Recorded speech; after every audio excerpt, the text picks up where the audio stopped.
Good morning दोस्तों, मैं एक बार फिर आपके सामने एक नया विषय लेकर आया हूँ जिसका नाम है राजनीतिक शास्त्र की अध्ययन पद्धतियाँ।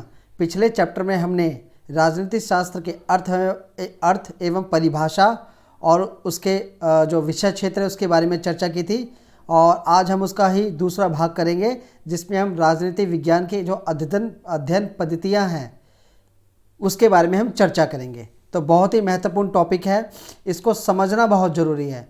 जिस अध्ययन पद्धतियाँ के बारे में मैं आपको बताऊंगा, अगर आप वो आज समझ गए तो लगभग पॉलिटिकल साइंस का जो बेसिक कॉन्सेप्ट है आपको समझ जाएगा, क्योंकि पूरी की पूरी पॉलिटिकल साइंस अप्रोचेस और अध्ययन पद्धतियों पर ही आधारित है। जितने भी थिंकर्स हैं या थॉट्स हैं वो सब इसी पे आधारित हैं। ठीक है दोस्तों, तो चलते हैं आज की क्लास। कॉपी और पेन जरूर उठा लीजिएगा। मैं बीच बीच में बहुत महत्वपूर्ण चीज़ें बताऊंगा, लिखकर बताऊंगा, तो आप उसको नोट डाउन करते रहिएगा। तो राजनीतिक शास्त्र का भाग 2 कर रहे हैं हम। विषय का नाम है राजनीतिक शास्त्र की अध्ययन पद्धतियाँ। तो चलो दोस्तों, ज़्यादा देर नहीं करते और आगे बढ़ते हैं। आज की कक्षा के प्रमुख बिंदु इस प्रकार है। आप देख रहे हैं स्क्रीन पे क्या लिखा आ रहा है। पहला है प्रयोगात्मक विधि, दूसरा है तुलनात्मक पद्धति, और एक मिनट रुकिएगा, और तीसरा है आपका ऐतिहासिक पद्धति, ये वाला। चौथा है आपका पर्यवेक्षणात्मक यानी अवलोकन पद्धति, और पांचवा है आपका दार्शनिक पद्धति। एक पद्धति और है जिसको हम व्यवहारिक पद्धति बोलेंगे, उसके बारे में भी चर्चा करेंगे। तो थोड़ा सा इसको समझ लेते हैं कि जो राजनीतिक शास्त्र है उसके अध्ययन में इन पद्धतियों का उपयोग क्यों किया जाता है। देखिए, प्रयोगात्मक विधि, जैसा कि शब्द से अर्थ निकलता है, सबसे क्या अर्थ निकलता है? प्रयोगात्मक। प्रयोग का मतलब होता है किसी चीज़ पर एक्सपेरिमेंट करना। ये एक वैज्ञानिक पद्धति है। मतलब मान लीजिए कोई भी किसी भी स्टेट में किसी राज्य की सरकार का हमें प्रयोग करना है, तो हम उसमें वैज्ञानिक दृष्टिकोण से उसका प्रयोग करेंगे। जैसे मान लीजिए कि मैं किसका एग्जांपल, जैसे मान लीजिए चाइना में हमें चाइना की सरकार का हमें राजनीतिक शास्त्र में उसका प्रयोगात्मक पद्धति के बारे में जानना है। तो कैसे करेंगे? सबसे पहले हम वहाँ पे देखेंगे कि राज्य कैसा है, वहाँ की सरकार कैसी है, वहाँ के लोगों के विचार कैसे हैं, वहाँ की कार्यप्रणाली कैसी है। फिर हम उस पर रिसर्च करेंगे कि जो वहाँ पे वो एक्चुअल में सही है या गलत है। फिर रिसर्च करने के बाद हम एक निष्कर्ष पे आएंगे। किस पे आएंगे? निष्कर्ष पे आएंगे। और निष्कर्ष से पहले हम किस पे आएंगे? आंकड़े पर। जो आंकड़े हमें मिलेंगे ना रिसर्च के दौरान, आंकड़े पे आएंगे। आंकड़े का जब हम अध्ययन करेंगे उसके बाद निष्कर्ष पे आएंगे, और निष्कर्ष से हमें पता चलेगा कि वहाँ पे जो सरकार जो हमने प्रयोग किया है वैज्ञानिक पद्धति से वो सही या गलत है। तो पहली पद्धति तो ये होगी। दूसरी पद्धति है आपकी तुलनात्मक पद्धति। क्या है? तुलनात्मक पद्धति। तुलनात्मक का मतलब होता है कंपैरिजन करना, यानी कि एक राष्ट्र का यानी एक राज्य का दूसरे राज्य, यानी एक राज्य में जो नीति है और जो दूसरे राज्य में नीति है उसका कंपैरिजन करना। इस तुलनात्मक पद्धति की खोज अरस्तु ने की थी। और आपको एक बात और बता दो, नोट डाउन कर लीजिएगा। अरस्तु ने लगभग 158 संविधान का निरीक्षण किया था, उसको पढ़ा था, और उससे उसने तुलना करके इस तुलना पद्धति से बताया था कि राजनीतिक शास्त्र में इसका प्रयोग कैसे किया जा सकता है। तीसरा है आपका ऐतिहासिक पद्धति। ऐतिहासिक पद्धति में जो उसका भूतकाल होता है, जो उसमें हो चुका होता है, उसके आधार पर हम भविष्य की कल्पना करते हैं। जैसे आज भारत में लोकतंत्र है, प्रजातंत्र चल रहा है। अगर हम इस पर, तो प्रजातंत्र क्यों विकसित हुआ? क्योंकि इसका इतिहास भी ऐसा ही रहा है। ठीक है, और इतिहास को पढ़ने के बाद हम इसका भविष्य बता सकते हैं कि ऐसी संभावना हो सकती है। तो इसको ऐतिहासिक पद्धति बोल सकते हैं। अगर मान लीजिए किसी बच्चे के बारे में जानना है, आपके बारे में चाहे मेरे बारे, तो आपकी पहले केस स्टडी होगी, आपका इतिहास पढ़ा जाएगा, उससे संभावना निकलेगी कि आप फ्यूचर में क्या बन सकते हैं। तो इसी को हम ऐतिहासिक पद्धति बोलते हैं। चौथा है पर्यवेक्षणात्मक पद्धति। इसको हम अवलोकन पद्धति भी बोलते हैं। क्या बोलते हैं? अवलोकन पद्धति। इस अवलोकन पद्धति में ना ऑब्जर्वेशन किया जाता है, यानी निरीक्षण किया जाता है कि वो कैसी चल रही है, उसकी नीतियाँ कैसी है, वहाँ के लोगों का व्यवहार कैसा है। तो इस प्रवेशनात्मक पद्धति के दौरान हमें वहाँ के राज्य की नीतियों, सरकार, संगठन, उसका अवलोकन करते हैं और फिर उसका हम निरीक्षण करते हैं। उसके बाद हम कोई बात कहते हैं कि ये सही है, ये गलत है। तो इस पद्धति का भी प्रयोग किया जाता है। पांचवी पद्धति है दार्शनिक पद्धति। ये एक आदर्श पद्धति होती है जिसके अंदर आदर्श राज्य की कल्पना की जाती है, जैसे कि राजा भगवान के समान होगा। हीगल ने कहा था कि राजा भगवान के समान है और समस्त लोग उसका आदेश मानने के लिए ही बने हैं, राजा को ईश्वर ने बनाया है। इस तरीके की बातें दार्शनिक पद्धति में आती है। तो उन्होंने भी राजनीतिक शास्त्र में अपनी कुछ विचारधाराएं दी हैं, उसी को हम दार्शनिक पद्धति बोलते हैं। तो चलिए अब इसके बारे में थोड़ा सा विस्तार से जानते हैं। बात करते हैं हम प्रयोगात्मक पद्धति की। काम्टे जी एक थिंकर थे। इन्होंने प्रयोगात्मक विधि का प्रयोग किया था और काम्टे जी ने कहा था, नोट डाउन कर लीजिए, राज्यों में होने वाला प्रत्येक परिवर्तन एक राजनीतिक प्रयोग है। कहने का मतलब है कि राज्य में जब राजनीति में चेंजेस आते हैं वो अपने आप में ही प्रयोग होता है। जैसे भारत, जैसे कि मान लीजिए 15 साल मतलब बीजेपी की जब गवर्नमेंट आई थी 2014 में आई, उससे पहले अटल जी की गवर्नमेंट रही थी। अटल जी की गवर्नमेंट 1999 में रही थी। उस समय उनकी सरकार गिर भी गई थी। उससे पहले किसका शासन था? कांग्रेस का शासन था। लेकिन जैसे ही कांग्रेस सरकार का ख़त्म हुई, 2014 से बीजेपी गवर्नमेंट आई, तो एक राजनीतिक परिवर्तन हुआ। तो ये जो परिवर्तन है ये एक प्रयोग की तरह होता है, जिससे हम ये प्रयोग कर सकते हैं कि जो पहली सरकार थी और जो अब की सरकार है उसमें क्या चेंजेस है, क्या परिवर्तन है, क्या देखने को मिलता है। तो उसी के आधार पे हम ये प्रयोग कर सकते हैं और बता सकते हैं कि कौन सी सरकार बेस्ट है। तो काम्टे जी ने क्या परिभाषा दी थी, नोट डाउन कीजिएगा, राज्य में होने वाला प्रत्येक परिवर्तन राज्य प्रयोग है। ठीक है, राजनीतिक प्रयोग है। ठीक है। अब गार्नर महोदय ने इसके बारे में क्या कहा, एक मिनट रुक गया। गार्नर महोदय ने क्या कहा? गार्नर जी ने कहा, प्रत्येक कानून का निर्माण, प्रत्येक नई संस्था की स्थापना तथा प्रत्येक नीति का प्रारंभ एक प्रकार से प्रयोग होता है। इसका मतलब जब किसी देश में कोई सरकार बनती है तो उसमें नीति बनती है, संगठन बनता है, कानून बनता है और उसका इम्प्लीमेंट होता है। इम्प्लीमेंट होने के बाद ही तो हमें पता चलेगा ना कि उसका प्रयोग कैसा रहा, उसके बाद ही तो हम बता पाएंगे ना। तो इसी को हम प्रयोगात्मक पद्धति बोलते हैं। प्रयोगात्मक पद्धति का मतलब होता है रिसर्च करना, और रिसर्च करने के बाद आंकड़े निकालना, आंकड़े के बाद हमें ये बताना कि क्या वो वास्तव में सही है। इस पद्धति का उपयोग किया जाता है। अब इसके कुछ नुकसान भी है और फ़ायदे भी हैं। इस पद्धति का वैसे अब तो कोई ज़्यादा प्रयोग किया नहीं जा सकता, क्योंकि इसमें भविष्यवाणी नहीं की जाती। ये सिर्फ एक संभावनाओं पे आधारित होता है। किस पे आधारित होता है? संभावनाओं पे आधारित होता है। ऐसा तो है नहीं कि दाल और चावल बनाएंगे तो खिचड़ी ही बनेगी, ऐसा कुछ भी नहीं है। क्योंकि ये हर किसी की देश, वहाँ की स्थिति और परिस्थिति पे डिपेंड करता है कि ये पद्धति वहाँ पे लागू हो पाएगी या नहीं हो पाएगी। हम सिर्फ संभावना व्यक्त कर सकते हैं। तो और इसका सबसे बड़ा नुकसान क्या है इस पद्धति का? इस प्रयोग को दोहराया नहीं जा सकता, इसकी भविष्यवाणी नहीं की जा सकती। ये केवल संभावना प्रस्तुत करता है और समय और स्थान के भिन्नता के कारण ये उपयोग में नहीं लाया जा सकता। तो राजनीतिक परिवर्तन ही राजनीतिक विज्ञान के लिए प्रयोग है। इस बात को ध्यान में रखिएगा कि जब राजनीतिक कोई चल रही होती है, जब उसमें परिवर्तन आता है तो उसी में प्रयोग का पता चलता है। जैसा अभी बीजेपी गवर्नमेंट चल रही है तो बीजेपी गवर्नमेंट इसमें प्रयोग कर सकती है, तभी हमें पता चलेगा कि इसमें पिछली सरकार और इसमें क्या फ़र्क था। ठीक है, तो इस बात को समझ लीजिएगा। अब हम बात करते हैं तुलनात्मक पद्धति की। किसकी बात कर रहे हैं हम? तुलनात्मक पद्धति की। तुलनात्मक का मतलब होता है कंपैरिज करना, यानी एक पद्धति से दूसरी पद्धति की तुलना करना। अरस्तु ने इसकी खोज की थी, इस पद्धति की, और 158 संविधानों का इसने अध्ययन किया था। ठीक है, तो मैं एक बात आपको यहाँ पे बता देना चाहता हूँ। फ्रांस के एक लेखक थे मोन्टेस्क, नाम नोट कर लीजिए। और इंग्लैंड के और इंग्लैंड के एक लेखक थे जिसका नाम था सर हेनरी। क्या नाम है? सर हेनरी, ठीक है, ने इस प्रणाली का उपयोग किया था।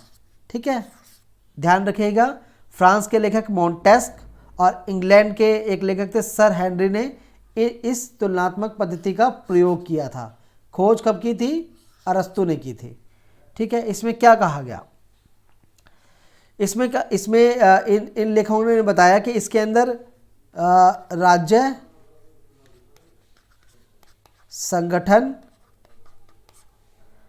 संगठन नीति और कार्यकलापों का अध्ययन होता है। यानी कि जैसे भारत एक राज्य है, अमेरिका एक राज्य है, तो इस राज्य का कंपैरिजन होगा कि वहाँ का भूभाग कैसा है, यहाँ का भूभाग कैसा है, वहाँ की सरकार कैसी है, यहाँ की सरकार कैसी है, वहाँ पे प्रशासन कैसा है, यहाँ पे प्रशासन कैसा है, वहाँ पे कैसा संगठन है, यहाँ पे कैसा संगठन है, उस देश की क्या नीति है, हमारी क्या नीति है। तो इसका तुलनात्मक अध्ययन होता है।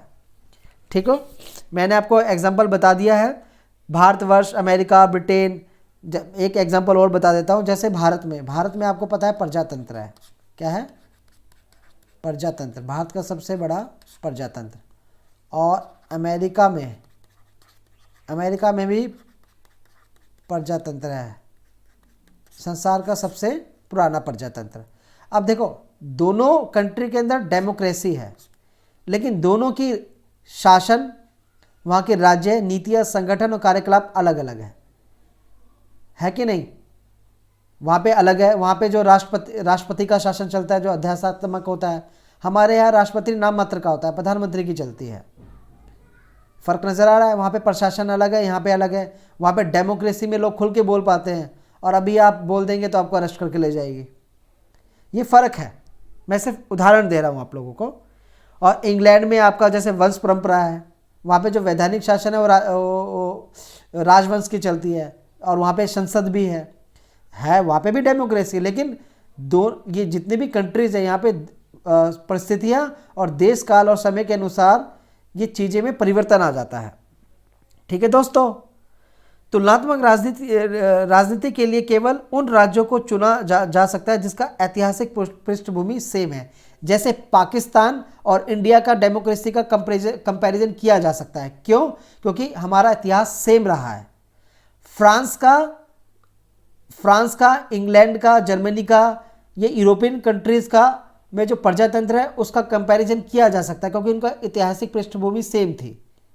सऊदी अरब का, ईरान का और जितने भी अरब कंट्रीज हैं वहाँ पे जो शासन व्यवस्था है उनका कंपैरिजन किया जा सकता है, क्योंकि उनकी ऐतिहासिक पृष्ठभूमि सेम थी। तो इस तरीके से तुलनात्मक पद्धति में हम उन्हीं राज्यों का में कंपैरिजन कर पाएंगे जिनकी ऐतिहासिक पृष्ठभूमि सेम हो।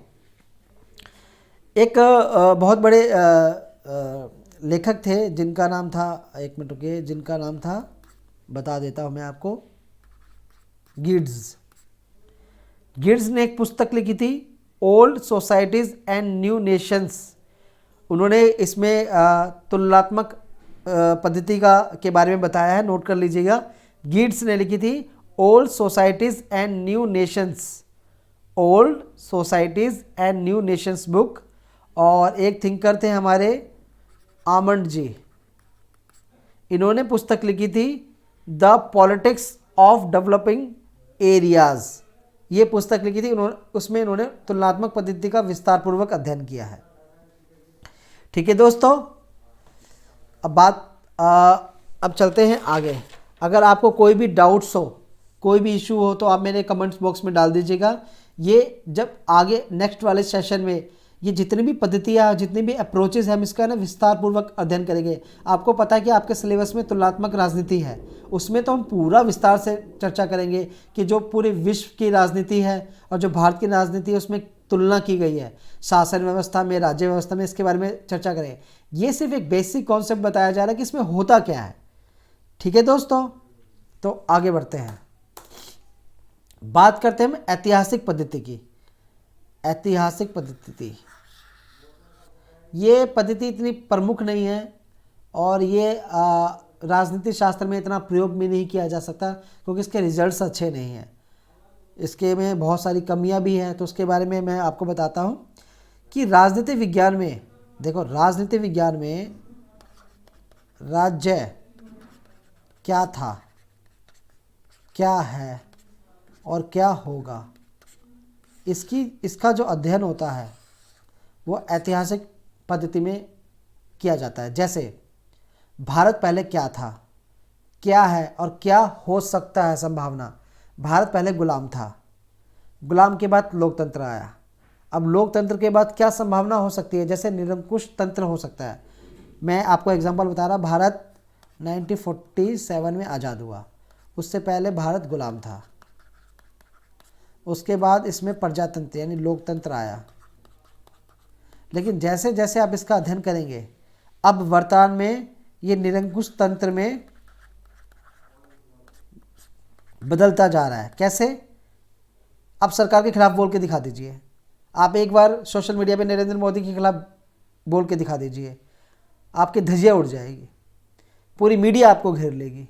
तो धीरे धीरे जो भारत का लोकतंत्र था, पहले लोग क्या थे, जवाहरलाल नेहरू, इंदिरा गांधी का खुल का विरोध करते थे कि आपने की नीति गलत है। और एक बार तो इंदिरा गांधी की सरकार भी गिर गई थी जब उन्होंने इमरजेंसी लागू की थी, आपने देखा था ना, ये हुआ था ना।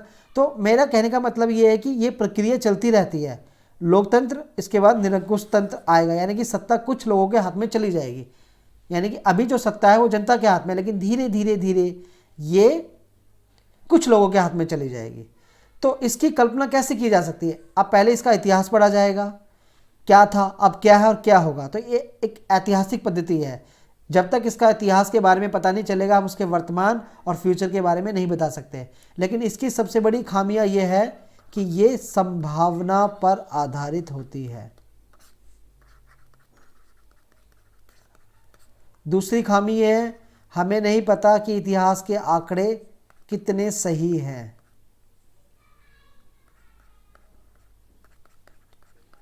सही है, तो ये इसकी कमियां हैं। ठीक है दोस्तों, ठीक है। इसके लिए इतिहास होना महत्वपूर्ण है। अब जैसे अगर हम पाकिस्तान का अध्ययन करेंगे तो पाकिस्तान का अध्ययन आप ऐतिहासिक पद्धति से कर ही नहीं पाएंगे। क्यों? क्योंकि इसका इतिहास ही भारत रहा है। तो इतिहास होना बहुत ज़रूरी है, यानी कि इस पद्धति का प्रयोग वही किया जा सकता है जहाँ पे किसी राज्य का इतिहास हो, तभी इस पद्धति का उपयोग किया जा सकता है। अमेरिका का अपना इतिहास है, ठीक है। यूरोप में आप यूरोप का जब करेंगे तो उसका ज़्यादा पुराना इतिहास नहीं, क्योंकि पहले यूरोप एक ही था। ठीक है, ठीक है दोस्तों, कोई भी डाउट्स हो आप कमेंट बॉक्स में डाल देना, मैं आपके डाउट्स को क्लियर करूँगा।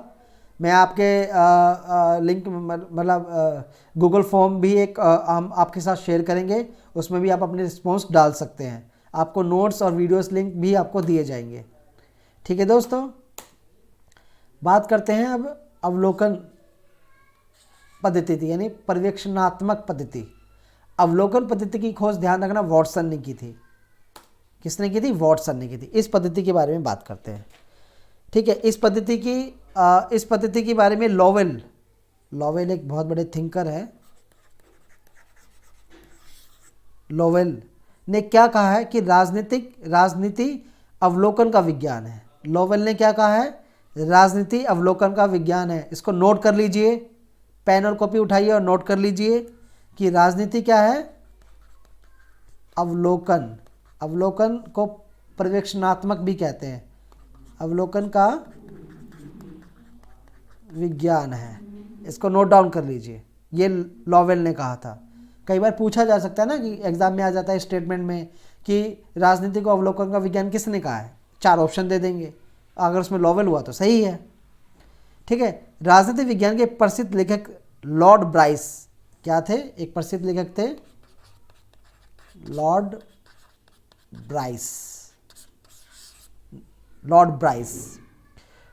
ब्राइस ने इस पद्धति का खूब प्रयोग किया था। सबसे ज़्यादा इस पद्धति का प्रयोग किसने किया था? लॉर्ड ब्राइस ने किया था। नोट डाउन कर लीजिएगा। ठीक है, व्यवहारिक दृष्टि से राजनीतिक विज्ञान के अध्ययन के लिए यह विधि उत्तम है। सबसे अच्छी जो उत्तम विधि है वो यही है, अवलोकन करके। मान ले कोई देश, कोई भी राज्य अपनी नीति में परिवर्तन करना चाहता है कि अगर हम वहाँ की नीति को ऑब्जर्व करते हैं तो क्या संभावना होगी। तो इसके लिए क्या हम क्या करेंगे, संसार में जितने भी राज्य हैं उसका अवलोकन करेंगे। चाहे अमेरिका, जैसे भारत है, भारत में लोकतंत्र आया और भारत का संविधान बना 1947 में, आज़ाद हुआ और संविधान लागू हुआ। लेकिन आपको पता है संविधान लागू करने से पहले भारत के संसार के कई राज्यों का संविधान का अवलोकन किया गया। अमेरिका का, ब्रिटेन का, ऑस्ट्रेलिया का, जर्मनी का। इन सब में से जो अच्छी अच्छी चीज़ें थी, जो भारत की परिस्थिति और समय के अनुसार ठीक था, उसको फॉलो किया गया। जैसे अमेरिका से फंडामेंटल राइट लिए गए हैं, जर्मनी से आपातकालीन स्थिति ली गई है, ये भारतीय संविधान में लिया गया है ना। तो ये उस समय क्या था, भारत ने संपूर्ण जो वर्ल्ड के राज्यों के संविधान का अध्ययन किया, अवलोकन किया और उसके बाद उन्होंने अपने संविधान को बनाया और जिसे आप आज देख रहे हैं। ठीक है, तो ये अवलोकन विधि हो गई है। ठीक है दोस्तों, बात करते हैं दार्शनिक पद्धति की। देखो, दार्शनिक पद्धति इतनी उत्तम पद्धति नहीं है, इसका रीज़न मैं बता देता हूँ। ये बिल्कुल दर्शन पे आधारित है। जैसे राजा भगवान के समान होता है। हीगल ने कहा था कि राजा भगवान का स्वरूप है जिसे इस संसार में भेजा गया है शासन करने के लिए, और सभी लोग इसकी बात मानेंगे। ये दार्शनिक, इस तरीके की पद्धति का प्रयोग किया गया था राज्य के बारे में, उसके बारे में। ये पद्धति आज इतनी प्रचलित नहीं है, लेकिन हमें राजनीतिक शास्त्र को समझने के लिए इस पद्धति का प्रयोग किया जाता है, इसलिए ये इंपॉर्टेंट है। लेकिन आधुनिक काल में इस पद्धति का कोई प्रयोग नहीं है, कोई प्रयोग, क्योंकि उसको इम्प्लीमेंट ही नहीं किया जा सकता। क्या राजा को भगवान स्वरूप कोई मान सकता है आज की दुनिया में? नहीं। क्या कोई भी किसी भी व्यक्ति को ये अधिकार नहीं कि वो राज्य का विरोध करे? नहीं, बिल्कुल है, राज्य का विरोध करते हैं। लेकिन दार्शनिक पद्धति में व्यक्ति को राज्य के विरोध करने का अधिकार नहीं था, क्योंकि उस समय राज्य को सर्वोच्च माना जाता था और सर्वोच्च संस्था का अधिकारी कौन होता था? राजा होता था। तो इस पद्धति के बारे में जानते हैं। देखो, ये जो पद्धति थी, प्लेटो, माफ कीजिएगा, प्लेटो, अरस्तु, सुकरात ने इन पद्धति का प्रयोग किया था और इन्होंने इसके बारे में बताया। जैसे प्लेटो ने एक बात कही थी न्याय के बारे में कि प्रत्येक व्यक्ति अगर अपना कर्तव्य निभाएगा तो न्याय की स्थापना होगी। क्या इसको आज के ज़माने में इम्प्लीमेंट है? क्यों? आज अगर भारत के संदर्भ में देखा, क्या कोई व्यक्ति अपना कर्तव्य निभाता है? नहीं, रेड लाइट तोड़ते हैं, कानून तोड़ते हैं, नियम तोड़ते हैं। तो ये मतलब आज ये जो आदर्श वाली बात है वो आज के ज़माने में इम्प्लीमेंट नहीं है, जबकि प्लेटो ने उस टाइम पे बोल दिया था कि अगर प्रत्येक व्यक्ति अपना कर्तव्य निभाएगा तो न्याय की स्थापना हो जाएगी, जबकि आज के ज़माने में इम्प्लीमेंट नहीं हो सकता। ठीक है दोस्तों, तो प्लेटो, ये प्लेटो, अरस्तु, सुकरात, हीगल और एक दार्शनिक और थे, सिजविक, ये सब दार्शनिक विचारधारा के लोग हैं। ठीक है, ये व्यवहारिक राजनीति से बहुत दूर है, यानी कि जो प्रैक्टिकल राजनीति है उसके बारे में बात नहीं करते। ये ऐसी बातें करते हैं जो इम्प्लीमेंट ही नहीं हो सकता। ठीक है, प्लेटो ने एक पुस्तक लिखी थी, रिपब्लिक, इसको नोट कर लीजिएगा। रिपब्लिक पुस्तक लिखी थी प्लेटो ने। और एक दार्शनिक और थे, मोर, इन्होंने पुस्तक लिखी थी यूटोपिया पुस्तक लिखी थी। इन पुस्तक में दार्शनिक पद्धति के बारे में बताया गया है। ठीक है, जिसमें आदर्श राज्यों का प्रतिपादन किया गया है। एक बहुत बड़े थिंकर है जिसका नाम है सीले, आपने नाम भी सुना होगा। सीले ने तो यहाँ भी कहा कि जो है और जो होना चाहिए का भेद नहीं किया जा सकता। मतलब दार्शनिक लोग ये बता नहीं सकते कि जो एक्चुअल में है और क्या होना चाहिए, इन दोनों में अंतर नहीं कर पाते कि क्या होना चाहिए। वो सोचते हैं कि ऐसा है तो ऐसा ही रहेगा, जो कि पॉसिबल नहीं है, क्योंकि राजनीति एक ऐसा विज्ञान है जो क्रमबद्ध तरीके से चलती रहती है और अपने आप को परिवर्तित करती रहती है। जैसे पहले राजा होगा, राजा के बाद सामंतवाद आएगा, सामंतवाद के बाद लोकतंत्र आएगा, लोकतंत्र के बाद निरंकुश तंत्रवाद आएगा, फिर राजा होगा। ये जो चक्र है, ये जो चक्र प्रक्रिया, ये चलती रहती है। ठीक है दोस्तों, ठीक है। उदाहरण के लिए मैं बात कर लेता हूँ, जैसे कि भारत ने पंचशील का एक सिद्धांत दिया था, पंचशील का सिद्धांत दिया था भारत ने। क्या वो आज एप्लीकेबल है? उसमें ऐसे आदर्शों की बात की गई है, अगर वो लागू हो जाए तो विश्व कभी लड़ेगा ही नहीं। लेकिन क्या युद्ध नहीं हो रहे? अभी अर्मेनिया और अजरबैजान में युद्ध हो रहा है, चाइना भी युद्ध की ताड़ में है, जबकि पंचशील सिद्धांत लागू हमने उनके लिए किया था। तो कहने की बात है, जो दार्शनिक चीज़ें हैं वो कहने में होता है, लेकिन इसको व्यवहारिक रूप से इम्प्लीमेंट नहीं किया जा सकता। ठीक है दोस्तों, तो आदर्शनात्मक मान्यता है जिसके पालन अथवा निरादर का संसार की उन्नति तथा विनाश पर निर्भर करता है।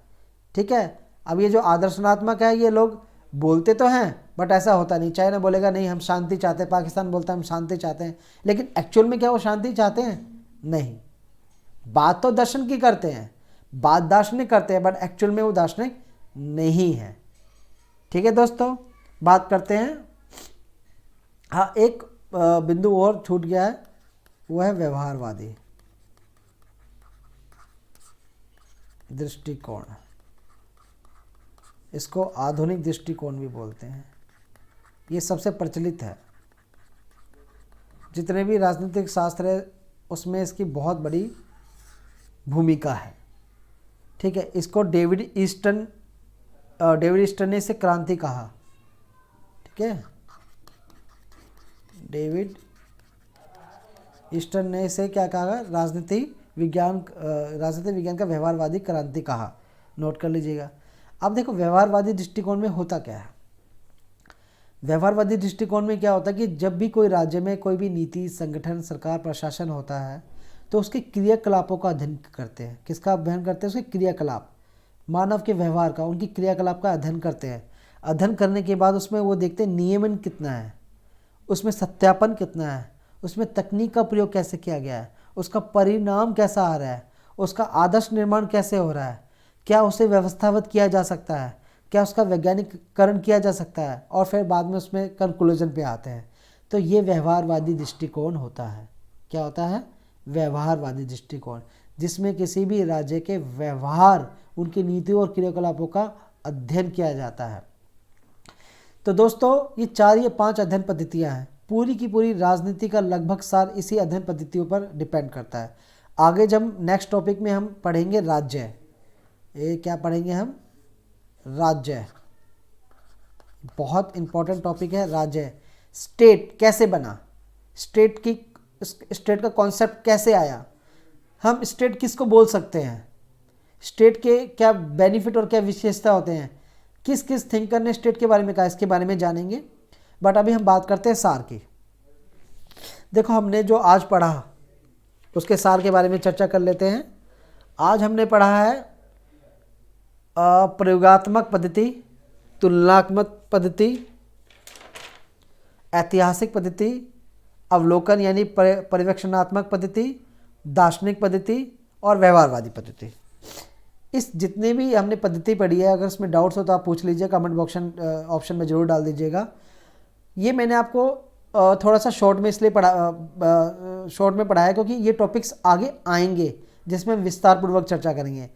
आज का टॉपिक इसलिए मैं आपको बताना चाहता था ये कि आपके दिमाग में एक कॉन्सेप्ट बैठ जाए कि इस पद्धति का प्रयोग कैसे होता है, इसमें हम क्या, इस पद्धति का इम्प्लीमेंट राज्य और सरकार में कैसे किया जा सकता है। ठीक है दोस्तों, तो आप मुझे ज़रूर लिखिएगा कि आपने इस जो आज हमने ये चैप्टर पढ़ा है आपको क्या समझ में आया है, क्या नहीं समझ में आया है, मुझे ज़रूर बताइएगा, ताकि उसको नेक्स्ट सेशन स्टार्ट होने से पहले ही मैं इसमें बता दूँ। इसके कुछ क्वेश्चन मैं तैयार करके आपको ज़रूर करवा दूँगा। ठीक है दोस्तों, तो आज की कक्षा को हम यही विराम देते हैं। नेक्स्ट कक्षा में हम राज्य के बारे में पढ़ेंगे, राज्य के कॉन्सेप्ट के बारे में पढ़ेंगे। ठीक है, तो आप हमारा यूट्यूब कोर्स ज्वाइन कर सकते हैं। ठीक है, हमारे यूट्यूब चैनल का नाम है कोर्स नट, और आप इसे सब्सक्राइब कीजिए, क्योंकि आप पढ़ेंगे तो दुनिया पढ़ेंगे, क्योंकि आप पढ़ेंगे तो टीचर बनेंगे। जब आप टीचर बनेंगे तो आप कितने सारे स्टूडेंट्स को पढ़ाएंगे, फिर वो स्टूडेंट्स कितने स्टूडेंट्स को पढ़ाएंगे। ठीक है दोस्तों, तो ज़रूर ज्वाइन कीजिए। फ्री नोट्स के लिए ये जो लिंक है इस पर ज़रूर क्लिक कर दीजिएगा और आपको फ्री नोट्स प्रोवाइड कर दिए जाएंगे। तो आज की कक्षा के लिए इतना ही। Thank you very much. मुझे सुनने के लिए आपका बहुत बहुत धन्यवाद। तो कोर्स नट के साथ जुड़े रहिए और नई नई चीज़ें सीखते रहिए। Thank you very much.